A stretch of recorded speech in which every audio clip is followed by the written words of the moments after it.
그래서 생균, 사균, 톡소이드를 주입하는 건데 톡소이드 하면은 파상풍, 디프테리아 이거 말하는 거고요. 그 다음에 생균은 어떤 겁니까? 그래서 밑에 생균 적어놨습니다, 여러분. 생균. 자, 생균은 어떤 거? MMR 이거 생균이에요. 이거 MMR 12에서 15개월에 맞는 거죠. 뭘 예방하는 거야? 홍유풍 예방하는 거죠. MMR 생백신. 그 다음에 BCG 대표적인 생백신이죠. BCG 생백신 되셨습니까? 뭘 예방하는 거예요? 결핵 예방하는 거죠. 두 개 꼭 알아두세요. MMR, BCG 생백신입니다. 그 다음에 여기 밑에 수도 있죠. 수도 생백신입니다. 생백신. 자, 그렇고 그 다음에 나머지 보시면 탄저, 광견, 황열 이런 거 전부 다 생백신입니다. 그리고 일본 뇌염 있죠. 이 일본 뇌염은 생백신도 있고 사백신도 있어요.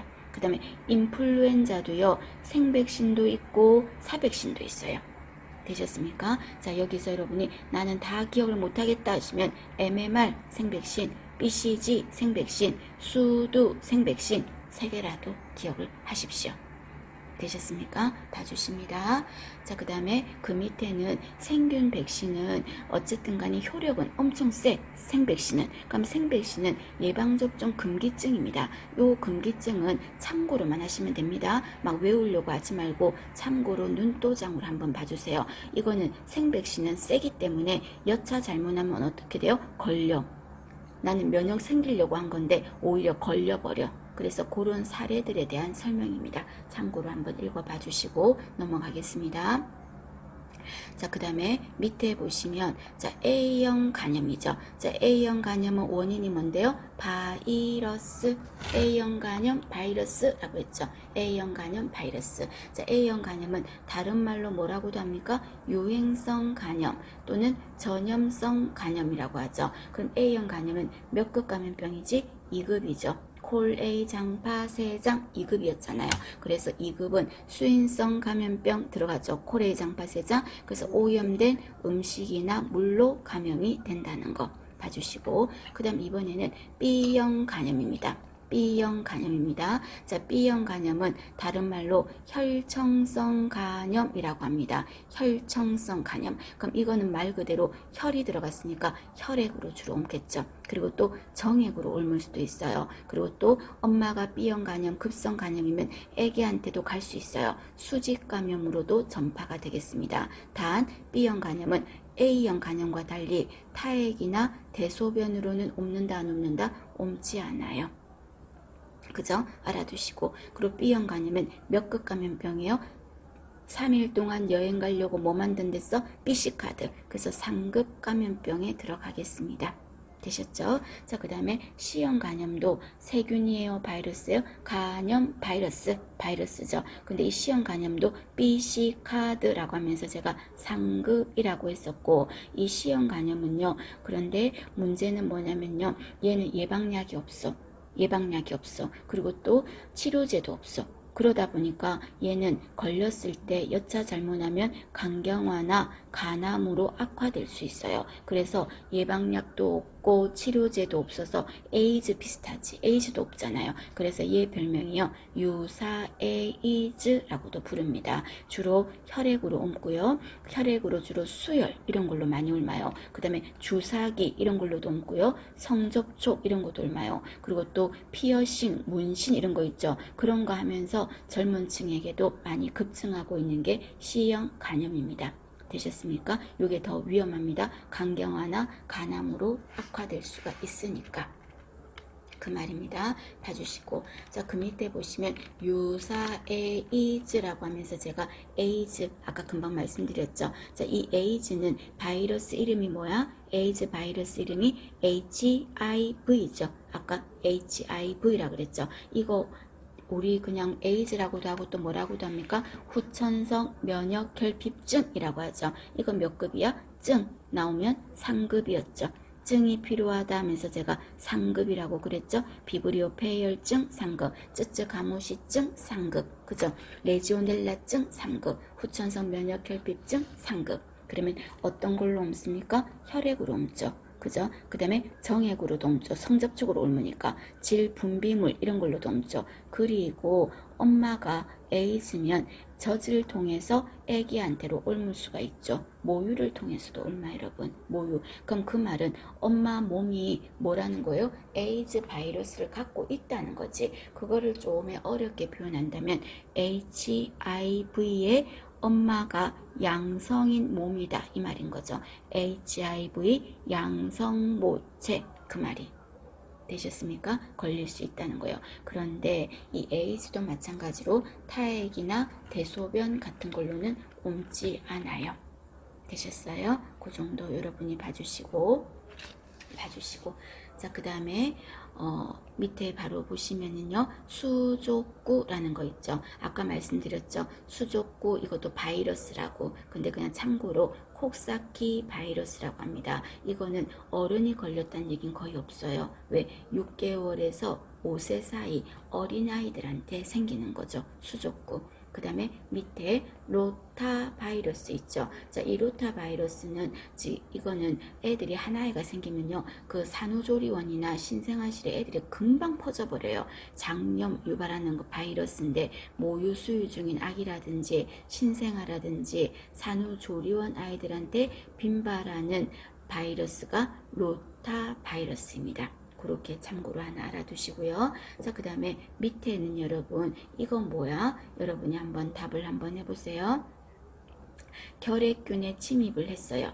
그런데 결핵균 검사에서 뭐가 나왔어요? 양성이 나왔어요. 이거는 뭐죠? 균도 들어왔고 검사에서도 양성 나왔어. 증상도 다 있어. 뭐예요? 결핵 환자라고 하겠죠. 결핵 환자 적어두셔야 되겠죠. 환자. 자, 이번에는 결핵 환자라도 모두가 전염성이 있는 건 아니라 그랬죠. 왜? 결핵 환자라도 2주만 약을 복용하면 다른 사람한테 안 옮기니까. 그럼 다른 사람한테 옮기는 거는 뭐라고 합니까? 전염성 결핵 환자라고 하겠죠. 자, 이번에는요 결핵에 감염이 되었어요. 지금 단서는 붙였어요. 감염은 되었다고. 그러면 감염이 됐으면 증상 나타나야 되잖아. 기침, 객담 있어야 되지. 그런데 임상적인 증상이 없어요. 엑스레이 찍었는데도 없어요. 조직 검사를 했는데도 없어요. 안 나타났어요. 그러면 마지막에는 항상 그래도 객담 검사, 결핵균 검사에서 나타나야 되지. 그런데 결핵균 검사에서도 어떻다고요? 안 나타났어요. 음성이라고. 그럼 뭐야? 결핵에 감염은 됐는데 하나도 드러나는 건 없었지. 이런 거를 뭐라고 한다? 잠복결핵이라고 하죠. 잠복결핵. 이거는 뭐를 통해서만 알 수 있다? 피검사. 혈액검사. 그래서 이 혈액검사를 인터페론 감마 분비 검사라고 하는데 괜찮아. 그냥 혈액검사를 통해서 확인할 수 있다 하는 겁니다. 그래서 여러분이 잠복결핵은 미리 말해야 되겠죠. 잠복결핵 검사하고 싶다고. 그래야 혈액검사를 할 거니까. 그거 안 하면 전혀 드러나지 않아요. 어쨌든 잠복결핵도 결핵에 감염된 거는 맞기 때문에 잠복결핵으로 나오면 결핵약을 복용하는 게 낫겠죠. 그죠? 그 다음에 밑에 보시면 어떤 거냐면 이번에는 자 증상 드러났어요. 증상 있어요. 그 다음에 엑스레이 찍었는데도 있어요. 조직검사상에도 결핵이 맞아요. 그럼 마지막 퍼즐 한 조각이 뭐예요? 결핵균 검사에서 나와야 되지. 그런데 마지막 퍼즐 한 조각이 안 맞는 거예요. 다른 건 전부 다 맞는데 이상하지. 아직까지만 안 나온 거예요. 아직까지만. 얼마 뒤에 나타날 거야. 이런 환자를 뭐라고 합니까? 결핵 의사 환자라고 하겠죠. 의사 환자. 여러분 시험에서 결핵 환자 이렇게만 외우고 의사 환자, 결핵 의사 환자 이렇게만 외워서 그것만 하면 안 돼. 혹시 문제에서 결핵이라고 말이 안 나오고 임상적 엑스레이 조직 검사 다 나타났는데 마지막에서 아직 안 나왔다. 이렇게 말하면 감염병 의사 환자. 그렇게 해도 돼. 아셨죠? 감염병 의사 환자. 그런 것도 있거든요. 무증상 감염인 거죠. 어떤 것도 지금 증상은 나타났는데 무증상이 아니라 잠복결핵 말이에요. 잠복결핵은 아무것도 드러나지 않는 거죠. 그런데 의사 환자는 다 나타났는데 마지막 검사에서만 안 나타난 거야. PCR 검사했는데 거기서만 아직 안 나타난 거죠. 그거는 의사 환자라고 한다고요. 네 가지 구별을 하실 것 여러분 되셨습니까? 봐주십니다. 자, 그 다음에 밑에 보시면 결핵관리 종합계획이라고 되어 있죠. 자, 지난 시간에 말씀드렸지만 이제 마지막이다 생각하세요. 자, 결핵관리 종합계획은 몇 년마다 세운다? 5년마다 세운다. 그리고 누가 세운다? 질병관리청장이 수립한다. 그러면 옆에 감염병 한 번만 더. 감염병 예방 기본 계획은 누가 수립해요? 감염병 예방 기본 계획.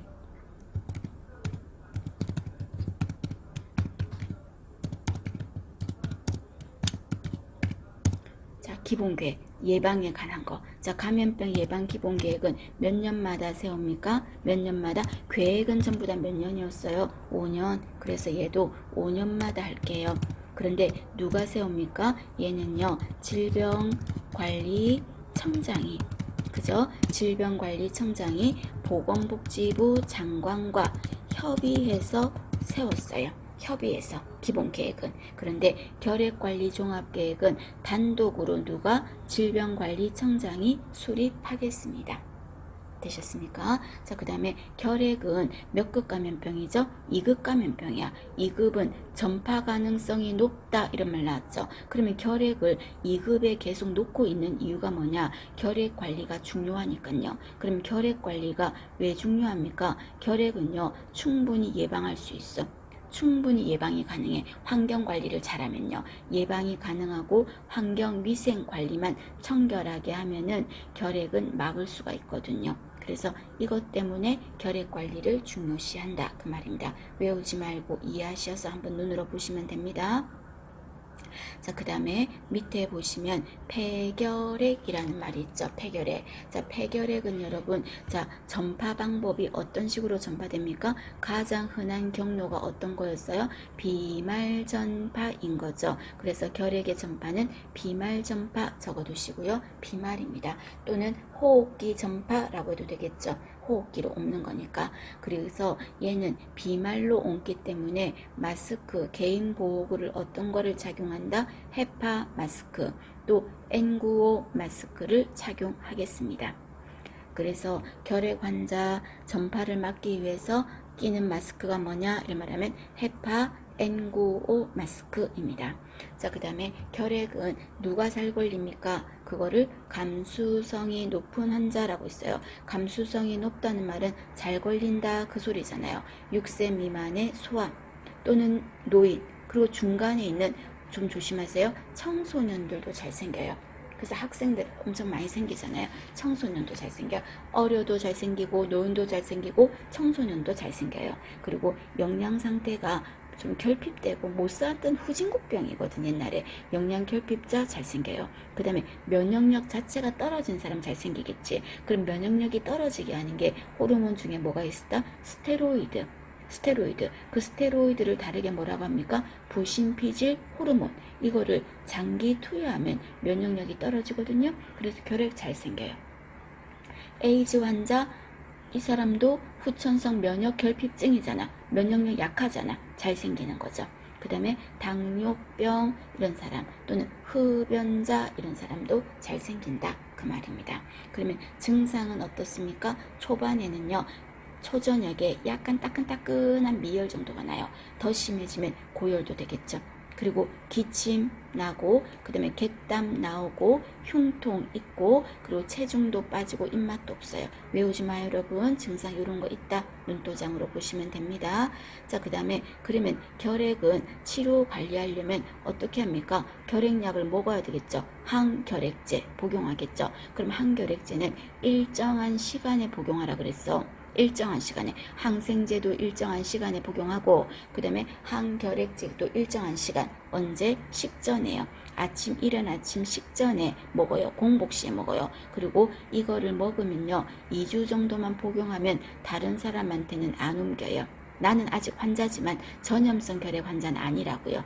되셨습니까? 자, 그리고 결핵은요, 못 먹어서 생긴 거야. 영양 결핍. 그래서 전부 다 어떡한다? 다 고려줄게요. 지방까지도 고려줄 거예요. 그래서 고탄수화물, 고단백, 고지방, 고비타민 전부 다 고고 이렇게 주는 거는 결핵입니다. 되셨습니까? 자, 그러면 결핵을 진단하고 싶어요. 그럼 결핵을 진단하는 건 어떻게 합니까? 투베르쿨린 반응 검사. 투베르쿨린 반응 검사를 하죠. 이때 했을 때 볼록하게 목이 물린 것처럼 올라왔는데 몇 시간 뒤에 확인합니까? 48에서 72시간 뒤에 확인하겠죠. 자, 투베르쿨린 반응 검사는 자, 이때 쓰는 시약이 무슨 시약을 씁니까? PPD 용액이죠. 그죠? PPD 용액을 쓸게요. 이때 용액을 얼마를 써요? 0.1cc. 0.1cc를 어떤 방법으로 합니까? 전박, 팔 아래쪽 안쪽 부분에, 그걸 좀 어렵게 말해서 전박 내측에 어떤 주사 방법으로? 피내 주사. 막 포를 뜨듯이 얇게 포를 뜨는 거, 피내 주사를 하는 거죠. 그래서 동그랗게 목이 물린 것처럼 올라오면 언제? 48에서 72시간 48에서 72시간 내에 뭐를 보겠습니까? 얼마나 땡글땡글한지를 보겠죠. 그걸 뭐라 그래? 경결의 직경을 체크하겠습니다. 그때 만약에 10mm 이상이야. 그러면 이때는 뭐라고 합니까? 당신은 양성입니다. 이 소리고, 그 말은 다르게 말하면 중요하죠. 당신은 결핵균에 노출된 경험이 있다. 그 소리였죠. 그쵸? 그런데 9mm 이하면 당신은 투베르쿨린 반응 검사에서 음성입니다. 그 말은 무슨 말이에요? 당신은 결핵균에 노출된 적이 과거에도 없었고 현재도 없다. 그 말이죠. 그러면 이때 양성으로 나왔을 때는 여러분 노출된 적이 있으니까 이 말은 과거에 있었을 수도 있고 지금 진행형일 수도 있잖아. 그럼 좀 더 정밀 검사를 해야 되겠죠. 그럼 이때 이 사람한테는 뭐를 할까요? 엑스레이 찍어야 되겠죠. 엑스레이. 그죠? 엑스레이. 간접 촬영, 직접 촬영. 엑스레이를 찍겠습니다. 엑스레이를 찍겠습니다. 촬영하겠습니다. X선 촬영하고 그 다음에 뭐 할까요? 결핵균 검사, 객담 검사 하겠죠. 그럼 객담 검사는 언제예요? 이른 아침 첫 기침 해서 하는 거죠. 거기서 만약에 결핵으로 나왔어요. 그럼 어떡할까요? 결핵약 먹어야 되겠죠. 그죠? 자, 그 다음에 음성으로 나온 거는 노출된 적이 과거에도 없고 지금도 없다는 소리야. 그러면 중요하죠? 이 음성자에 대한 처치는 한 번도 내 몸은 결핵균에 노출된 적이 없는 청정지역이니까 어떡할까요? 예방접종 해야 되겠죠? BCG 접종을 하겠죠. 면역력 얻으려고. 무슨 면역? 인공 능동 면역을 얻기 위해서. 되셨죠? 정리 잘 하십니다. 자, 그 다음에 6번에 보시면 요것도 여러분 참고로만 하시면 되겠습니다. 결핵에 다음 페이지 보세요. 결핵에 감염이 되어 있는데 투베르쿨린 반응 검사에서 음성이 나온 경우입니다. 한번 1, 2, 3, 4 이 말. 감염되었으면 음성 나오면 안 되잖아요. 양성 나와야 되잖아요. 근데 음성으로 나올 때도 있다. 이런 사례일 때 그 말입니다. 그 다음에 7번 조금 전에 음성자에 대해서는 BCG 접종을 한다고 그랬죠. 자, BCG 접종은 어디에 합니까? 여러분 여기 팔에 위에 볼록하게 올라왔지. 땡땡땡 점 찍힌 분들 있죠. 좌측 상박 삼각근 중앙 부위에다가 할게요. 자, 양은 0.1cc를 할 건데 주사 방법은 뭐를 한다? 피내 주사를 하겠습니다. 피내는 얇게 포를 뜬 거예요. 그래서 피내 주사라고 하면 어떤 항생제 알레르기 반응을 볼 때, 알레르기 반응, 과민 반응 이런 거 할 때, 또 무엇을 진단할 때, 결핵을 진단하는 투베르쿨린 반응 검사 피내로 했죠. 디프테리아 알아보는 시크 테스트 피내로 해요. 성홍열 알아보는 딕 테스트 피내로 해요. 되셨어요? 그리고 지금 나온 BCG 접종 이것까지 피내로 하겠습니다. 되셨습니까? 자, 그 다음에 8번도 여러분 참고로만 하면 돼. BCG 접종을 했는데 부작용이 나타나는 원인입니다. 그 다음에 9번에 보시면 결핵 검진 순서예요. 반드시 처음에 1차적으로 투베르쿨린 반응하고 그 다음에 엑스레이를 찍을 건데 엑스레이에서도 직접 간접이 있다면 어떤 거부터 한다? 간접 촬영 먼저 하고 직접 하겠다. 그럼 간접 촬영은 가격이 어때요? 좀 저렴해. 그래서 전체 단체 검진할 때 많이 쓰는 거죠. 제일 먼저 하는 건 뭐라고요? 적으셔야 되겠죠? 투베르쿨린 반응 검사죠. 그리고 마지막은 뭐를 해요? 객담 검사를 하겠습니다. 자, 그러면 결핵균이 퍼져나가는 걸 좀 막고 싶어요. 어떻게 한다? 객담 소독에 가장 좋은 거는 소가, 그 다음에 결핵 환자가 사용했던 가구, 침구, 서적.